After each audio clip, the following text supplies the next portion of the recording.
نحمدہ ونصلی علی رسولہ الکریم اما بعد بسم اللہ الرحمن الرحیم اللہم صلی وسلم علی نبینا محمد۔ ناظرین کرام السلام علیکم ورحمۃ اللہ وبرکاتہ۔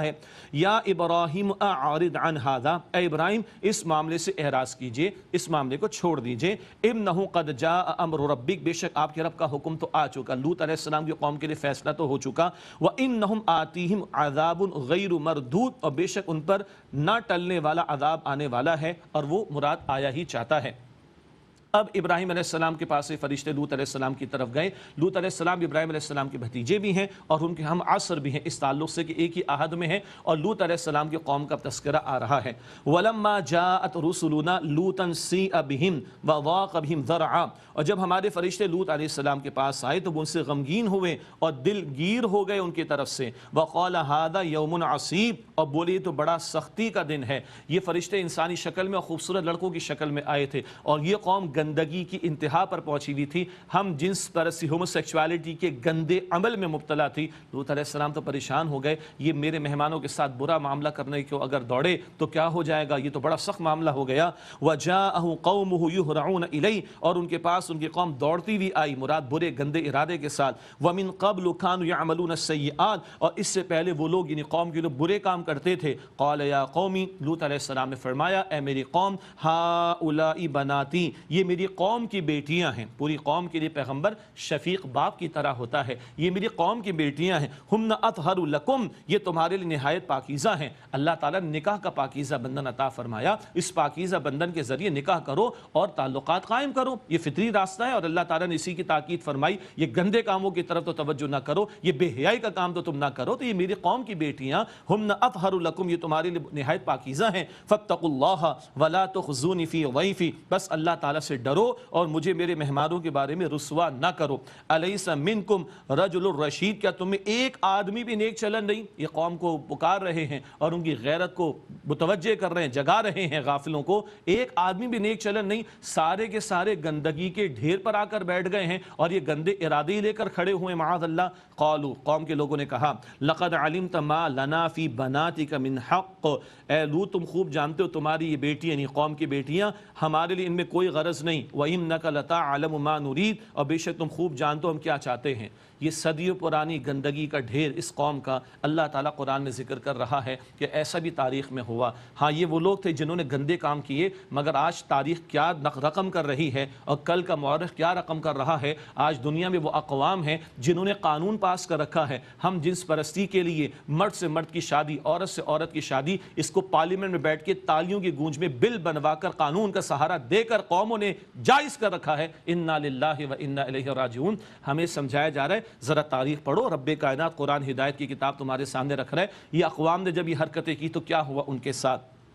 قال، جناب لوط علیہ السلام نے فرمایا لو ان لی بکم قوتا او آوی الی رکن شدید، کاش میرا تم پر کوئی زور چلتا یا میں کسی مضبوط پائے کی پناہ لے لیتا۔ بڑا انہوں نے اظہار کیا، یہ ساری کی ساری قوم گندگی کے اوپر آ گئی ہے اور برے ارادوں کے ساتھ کھڑی ہو گئی ہے۔ قالوا یا لوط ان رسل ربک لن یصلوا الیک، وہ فرشتے بولے اے لوط علیہ السلام بے شک ہم آپ کے رب کے بھیجے ہوئے یعنی رسول ہیں، یہ لوگ ہرگز آپ تک نہیں پہنچ سکیں گے۔ فَأَسْرِ بِأَهْلِكَ بِقِطْعٍ مِّنَ اللَّيْلِ، تو آپ اپنے گھر والوں کو رات کے حصے میں لے کے راتوں رات نکل جائیے۔ وَلَا يَلْتَفِتْ مِنْكُمْ أَحَدٌ، اور آپ میں سے کوئی ایک بھی پیچھے مڑ کر نہ دیکھے، إِلَّا امْرَأَتَكَ، سوائے آپ کی بیوی کے۔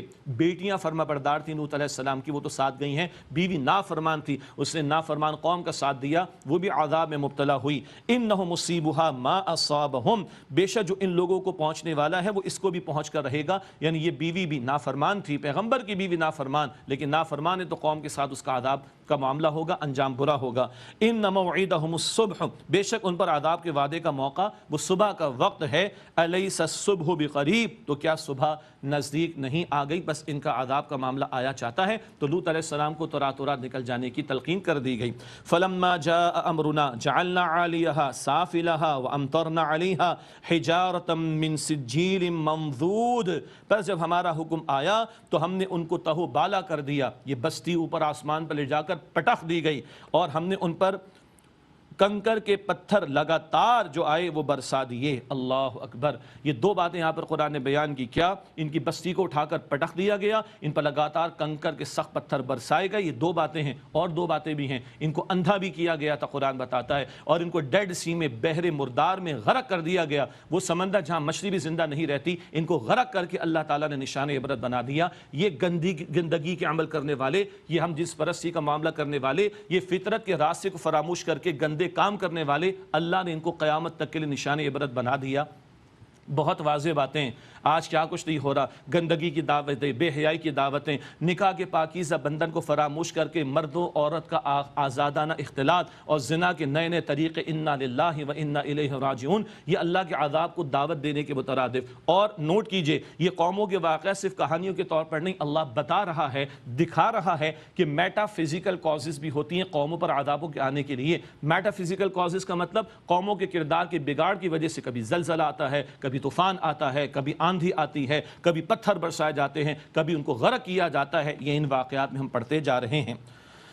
مصومتاً عند ربک، وہ آپ کے رب کی طرف سے نشان زدہ تھے۔ اللہ اکبر، ہر پتھر ٹارگیٹڈ تھا کس کو جا کے لگنا ہے۔ اللہ اکبر، اللہ کی طرف سے نشان زدہ تھے، طے تھا پتھروں کے لیے کس نے کس کو جا کے ہلاک کرنا ہے۔ وما ہی من الظالمین ببعید، اور یہ بستی ظالموں سے کچھ دور نہیں۔